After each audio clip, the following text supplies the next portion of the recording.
Hi guys, how are you? So I've been asked by a few friends to start making videos and just document how my journey over the last 10 or 12 years has been. And I know it's probably a bit late now to be able to do it, but I think now that I'm getting out more and doing a little bit more, it's a lot easier. And I think since January of this year, 2016, my mind has just changed completely. So I feel like I'm in a much better place. I look much healthier. I've done so much. But I think it's important to stress that when I've began this journey, it wasn't going to be easy. I've been fighting for, like I say, going on 11 years now. And I just want to let you guys know this is my first video. I'm going to be hopefully uploading a few more of my journey along the way. And I just want to let you know that this is where it all began. It began when I was 19 and everything was flying for me. I had a good job making decent money every week. I had a decent car on the road and out every weekend with friends partying, doing what every 19-year-old ever did. And I had the girlfriend of my dreams. And then all of a sudden, whack bang, life hits you so fucking hard, you know. And before I knew it, I couldn't even face my girlfriend. I couldn't sit in a car without getting nervous. Anytime I met my girlfriend at the time, I was puking, throwing my ring up. I couldn't face her and I was getting the horrible feelings, but little did I know that at the time I was actually taking a panic attack. So 2 years it took to diagnose that. I had to end the relationship, and this was all in 2004, going into 2005.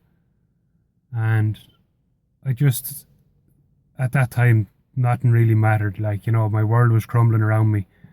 And I thought it was just a minor thing. Everyone gets nervous and everyone feels sad, but everyone gets sad and stuff. But I couldn't put my finger on it. Why was I getting nervous around somebody that I thought the world of?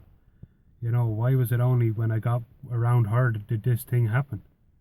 I know they say it was love and you get the butterflies and everything, but there's a difference between getting butterflies and throwing your feckin' ring up in front of someone. And of course it was just through fear. I was so nervous. Maybe it was because I found what I was always looking for. I don't know. But that's when it started. And then it took obviously 2 years of going to the doctors and stuff to realise what was actually going on. You know. And after 2 years of closing myself in and not going as far, the doctor finally said, yeah, I'm going to diagnose you with depression, agoraphobia, and panic attacks. And I was like, well, fuck, what's this? All I know is I'm getting nervous all the time, and I'm only getting nervous every time I go places where I thought somebody might have been, or where there might have been crowds and stuff. So, to cut a long story short, that was when I was 19, almost 20 in 2004, going into 2005. And I spent almost 10 years slowly getting worse, and when I say getting worse, I mean I gave up the car, I gave up the job, I wasn't able to settle down in a relationship. I was just a ball of nerves all the time. So what happened over the past 10 years was just hell. I often went to bed at night wondering, would I see the next day, and I'd see everyone says they've seen a bright light in a dark room, and I know what they're on about. I often went to my bed at night with tears in my eyes. I would love to say pulling my hair out, but I've got none. That fell out automatically through the stress. But I remember just going to bed and I'd be ball of tears, ball of shakes, and just sitting in my room, not knowing what to do. And I'd envision in my head how I was going to kill myself. I could picture myself tying the rope or my tie around the door and just doing it. But something had said to me, you're too good for this, you were put on this earth for something. And even at my lowest points, I'd always say, yeah, it's going to get better. And when I got that bad that I was going to take my life, I texted a friend. And for me, luckily, I was surrounded by great friends. And if there's one thing that I learned over the last 10 or 11 years, it's to tell yourself that it's going to be okay. You might be going through a bad time right now, but people have it so much worse. And I think hopefully what I'm hoping to do by these videos to show you that life does get better. You know, I never thought it would.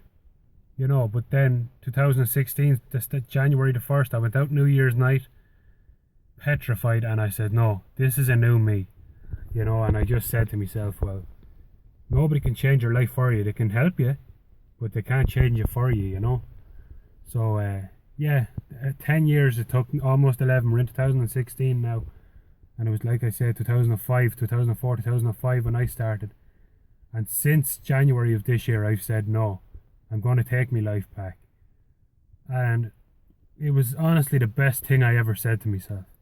You know, one great friend, two good friends stood out, and then all of a sudden I was surrounded by more and more good people. And for me, the one thing I wanted to do was get on the road, get out, just get out and enjoy life, you know. Fucking meet up with your friends, do what you have to do.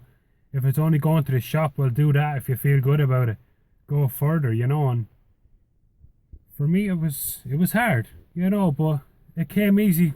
It was hard starting, but it got easier when I started to trust people and open up about my journey and see, kind of get rid of the stigma that's around this mental illness, you know.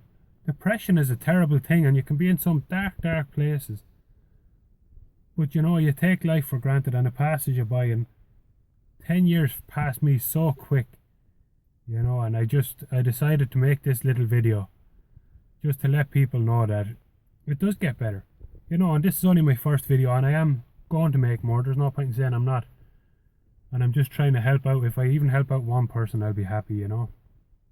But what I want to stress the most is that we're in the end of February almost now. And I've done more in the last 2 months than I've done in the last 10 years. You know, I've got out on the bike, I've got a car, I've got out driving the car, which was a big thing because I was afraid to be stopped at lights, stuck in traffic, little things like that. You know, and some people might say it's stupid, but I couldn't travel a mile or even half a mile without taking an attack behind the wheel, parking up the car and walking home and leaving the car there till I felt better, or getting someone else to move it for me, you know. And since this year, I've been out driving around. I've done countless miles. I've been back fishing. I've actually not only joined the gym, but I've took out membership in the gym, which is a huge thing for me, because there's a bit of a stigma about the gym with people saying, oh, well, this person's looking at me and that person's looking at me. Nobody's looking at you. The only one that's looking at you is you. You know, when you go home and look in the mirror at the end of the day, you have to say, did I do my best today to achieve what I wanted to achieve, or did I do what I done to the best of my ability? You know, and it's only the last, like I say, since January the 1st, I've said yeah. Every single night I go to bed grateful and thankful that I've actually done something each day that scared me. You know, if it's only a trip to the shop, okay, you're nervous. Take a few deep breaths, bring a bottle of water, whatever you want. That water works great for me. And I'll bring the bottle of water with me, and I'll have a sip on it when I get anxious. Maybe put a little bit of rescue remedy in it, because that helps me an awful lot. Maybe 2 or 3 squirts in a bottle of water. I just sip on it and think every time I take a sip, I'll be a bit more relaxed. And that's what I done. And like I say now, 2016, almost in the 1st of March. Well, we're in the end of February, and I've been, like I said, been to the gym, joined the gym, and became a member, got my fishing license, and I've taxed and insured a car, and I'm out every day with that. I'm out every single day with one of my friends, bringing him to the gym, even though I couldn't be around anyone in a car before. I'm being a passenger in the car while he drives. So, you know, if there's one message I want to get across, is that, you know, life is short. You know, your family and friends, even though you might not see them every day, they're still thinking about you and they do love you. You know, and try and get in touch with them people, you know. And I'm going to leave you now very shortly, because at this moment in time I'm out to Curra.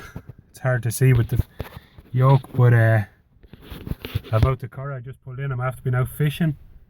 Caught nothing, but had an hour's fun anyway. So like I say, I just want to say, you know, subscribe to my channel. This is only the beginning. I'm going to hopefully document when I'm on the canal, when I'm out walking, when I'm out at the gym, you know. So 10 minutes of me almost boring you is long enough. So thanks everyone for watching, and keep smiling.